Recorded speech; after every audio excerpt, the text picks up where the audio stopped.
আলহামদুলিল্লাহ আমি অনেক সৌভাগ্যবান। আমি আসলে এগুলো আসলে বলতে চাই না, কারণ হচ্ছে বাচ্চারা কিন্তু তাই শেখে যেটা বাবা মাকে করতে দেখে। শুধু এটা না, ও যখন আমি কোনো কারণে যদি দেখা যায় যে আমি ড্রেস চেঞ্জ করা হয়, ও বিছানা থেকে, আমার ছেলে বিছানা থেকে নেমে ও ডোর লক করবে, উল্টা ঘুরে দাঁড়াবে, মানে ও যেটা দেখে ওর বাবাকে করতে ও ঠিক সেটাই করে।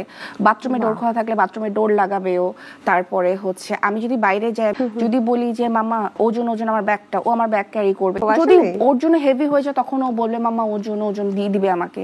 তারপর হচ্ছে কি যে কোনো কিছুতে বলবে মামা হেল্প করি, ও হেল্প বলে, মামা হেল্প করি মানে যেটাই আমি টুকটাক করব ও সেখানে হেল্প করে। আমি যদি বিছানা গোছাই ও আমাকে এসে হেল্প করবে।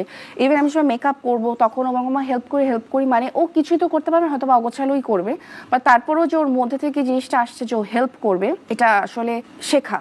বাড়িতে কি কি কাজ করেন? করে আমি যে কাজ করবো সেখানে হেল্প করা, এটা থেকে আমার কাছে মানে অজস্র কমেন্টস দেখেছি। সবাই লিখছে সালমান মুক্তাদিরের মতো দেখতে। একটা পার্টিকুলার ভিডিওতে প্রভাবিত আসলে আমি অনেক বছর আমি কর্পোরেটে ছিলাম।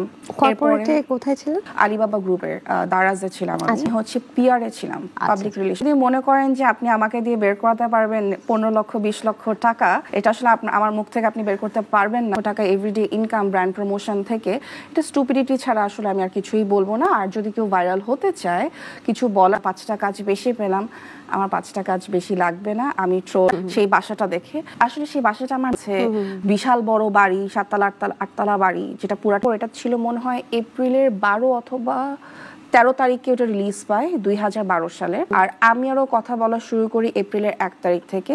রিলেশনশিপে যাই হচ্ছে এপ্রিলের 19 তারিখে আমার জন্ম।